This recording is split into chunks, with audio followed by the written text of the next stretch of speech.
Hi everybody, welcome back to the Flicks the Church Forgot. My name is Peter Laws. You can follow me on Twitter at Rev Peter Laws, or Instagram or Facebook at Peter Laws, or check out peterlaws.co.uk for more info on my books and all that sort of jazz. But anyway, for now, we're going to go for a stroll into the woods where the animals are, with this absolutely lovely book by Gavin Baddely called Werewolf Movies, the Frightfest Guide.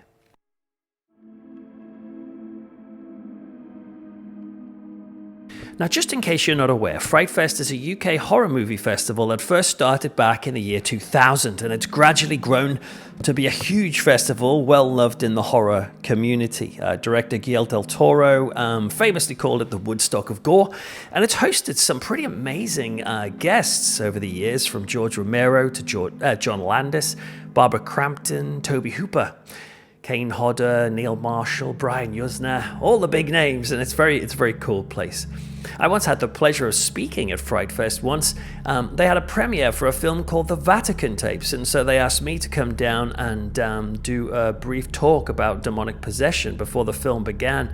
That was fun, though. I think it was the Daily Sport or some other newspaper who then that week went to run this story on me, like an interview, and they gave me the title, The World's Leading Exorcist, which I was like, what? I'm not even an exorcist. I'm just a guy who goes to church and also likes scary films. But there you go. Anyway, I digress. So, yes, Frightfest has grown, not only in terms of its festival, but also it started to branch out into making content, from blogs and posters at first to film distributions, and then called Frightfest Presents. And then in amongst all of this, they also produce a series of books called the Frightfest Guide.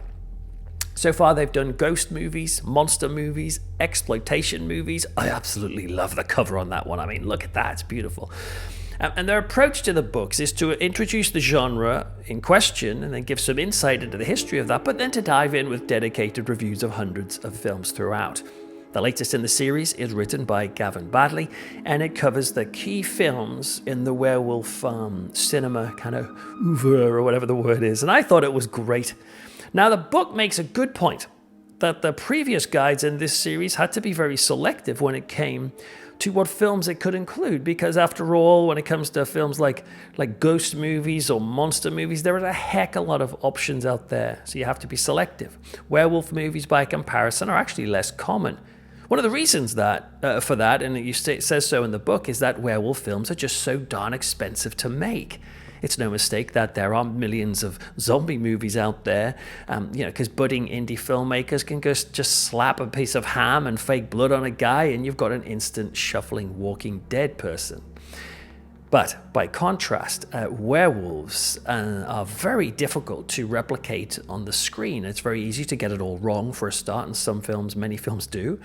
And your film can end up looking ridiculous. Or what's more, people can expect a transformation scene in any werewolf movie, which is rather difficult to achieve on a technical level. So particularly actually when there's so many other films that have raised the bar for werewolf transformations, and therefore you're left quite naturally, I suppose, with a smaller pool from which Baddely had to choose from. And he said at first in the book, he says he thought he might be able to cover all werewolf movies, estimating that there might be about 200 of them out there. And yet, once he started to research the book, the list grew to around 300. And so, like the others in the series, he's had to get a bit more selective. But boy, is he an excellent curator of such films. Yes, of course, all the big films are here that you would expect, from The Howling, The Monster Squad, Frankenstein Meets the Wolfman, the sort of ones you would think would be in there. Also, he has thoughts on films like Scooby-Doo and the Reluctant Werewolf, or, Twilight, New Moon, and all that sort of stuff. But what's particularly great is Baddely's knowledge of obscure and obscure horror exploitation cinema, which means there's a stack of films in here that I'd never heard of.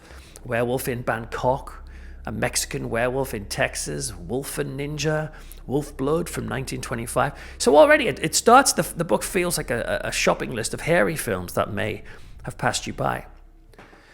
Now, Baddely knows his horror, and he's got good taste in horror too, which is great to hear his opinions on all of these films, including, of course, many of the more well-known ones.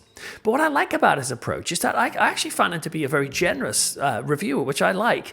Even if a film is not to his taste, I get kind of disheartened with film criticism that basically centers on the criticism side of things. All these videos you see on YouTube, which is like everything that is wrong with The Sixth Sense. Or like these op-ed articles that you get in columns, which just will dismiss an entire film or show for everybody without recognizing that people have varied tastes. For example, I was interested to read his views on the Underworld series, or even Twilight New Moon, which he could have easily just slated. I'll be honest with you, I have got zero interest in this sort of superhero horror mashup, I've got to be honest. And so when I realized that Baddely was this aficionado of horror, I thought, oh, he's going to lay into these popcorn films. But actually, what I really was impressed with, like Underworld, for example, from 2003, he admits, yeah, it's got convoluted fantasy elements and perhaps that could get tiresome, but he points out that we have to be cautious not to show snobbery about films like that, and that actually Underworld was in some ways ahead of the game where cinema was going. And TV with things like Marvel movies and Game of Thrones on the way. So, yeah, I was impressed actually at his even-handedness and his willingness to say that, yeah, some films, even like you might mention this, some films are a bit crap, but there's never a sense of cruelty to it. There's an openness to the film's right to exist in the kind of werewolf pantheon, and that he defends its right to be labeled as a werewolf film. I like that. An example of when critics don't do this is a recent article I read about the TV show Friends, where the writer just said Friends was utter trash, and it was suggesting it had no worth. Now, I know it's not politically correct these days, that show, but to sweep away an entire creative product because you don't happen to like it is not how I think critics and reviewers work best, especially when millions of people loved that particular thing. And that's what I really like what Baddely did in the book. Not that I'm not interested in Twilight werewolves, I must admit. I haven't actually seen any of the Underworld films either. But that's not because I think they're crap or don't deserve their place. It's just not my taste. But it's the taste of millions of other people. And I think that's what Baddely does here. Funnily enough, actually reading his book made me think I should probably try out some of these things I maybe have written off one day. So the film reviews are great. They're even-handed, they're knowledgeable, they're funny, well-written, very well-written. And not only that, they are lavishly illustrated. Yeah, this book is full of color, glossy pages. It clocks in at 240 pages, so it makes for a great reference book. And for werewolf cinema, it's a really decent book. Actually, let me add something else. The bulk of the book is made up of these kind of sequential movie reviews. That's the main essence of the book, going from the first official movie with a werewolf in it, which is Nosferatu back in the 20s, 1922, to the latest since the book went to press, which was a film called Betsy from 2019. But what I was really impressed with was all the stuff that he puts in at the front. Baddely does not just give a history of werewolf cinema, he also explores other types of movies where humans turned into animals or reptiles or whatever. But what I particularly was impressed with was in this book, this history of lycanthropy that he puts down at the beginning. When I was writing my own book, The Frighteners, I remember how it was not an easy task to draw together all the research on the history of werewolves in culture, but Baddely has clearly spent a lot of time delving into this part of the book, and it shows. Yeah, I'm gonna have werewolf movies on my shelf as a reference book for movies. I am, but I definitely will say this is gonna be my go-to tome if I want an overview of werewolves in reality, as it were, from the early modern European werewolf panics to the kind of lycanthropy of the ancient world to rural folklore. I thought it was great. A great overview, but I can tell as he writes this, he's conscious that the readers are movie fans, and so he peppers this history and all the references with horror film references that he's about to embark upon. So I was just really impressed with that aspect of the book too. Looking through the book, I was pleased to see some of my own favorite werewolves given space, but also respect. From perhaps the obvious films like American Werewolf in London to The Howling, which I actually think is my personal favorite, The Howling. But also he covers things like Dan Curtis's TV movie Scream of the Wolf, which I've always had a soft spot for, and Silver Bullet, which I love, even though I don't like the werewolf much. Late Phases, which was an excellent film, and Monster Dog with Alice Cooper that featured that great song Identity Crisis. At its heart, the werewolf film is about an identity crisis, about a man or a woman battling with this savage side of their personality.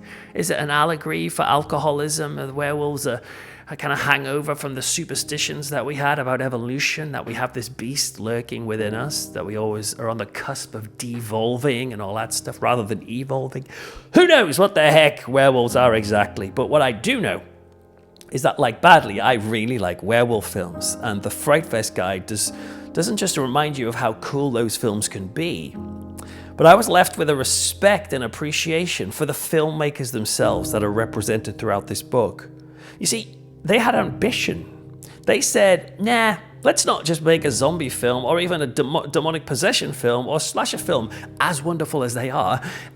They said, no, let's sign up and make a werewolf film, knowing that the technical task was way higher. And I just thought, how cool that there were people out there throughout the ages who wanted to make that effort, which can't have been easy. Some critics could have easily swept aside so many of these films, calling them utter trash, but Baddely's takes a thoughtful approach. Yeah, of course he'll tell you if a film's a bit crappy, but he still appreciates the effort. And I think that was very cool. So yeah, pick up the Frightfest Guide to Werewolf Movies by Gavin Baddely, or check out the other ones, this has got a foreword by Neil Marshall, who made the brilliant Dog Soldiers. It's out now from Fab Press, and they do loads of great stuff, by the way, so do check them out. Well, that's it for the Flicks the Church Forgot for now. Do follow me on Twitter, catch my horror column in the Fortune Times magazine, or check out my novels, non-fiction book, all that stuff. The non-fiction book's called The Frighteners, Why We Love Monsters, Ghosts, Death and Gore. I go in a werewolf hunt on that if you're into werewolves, in all good bookshops now. But for now, the moon will be up soon, and so I guess I better go and slip into something more comfortable. So until next time, don't forget the Flicks the Church Forgot.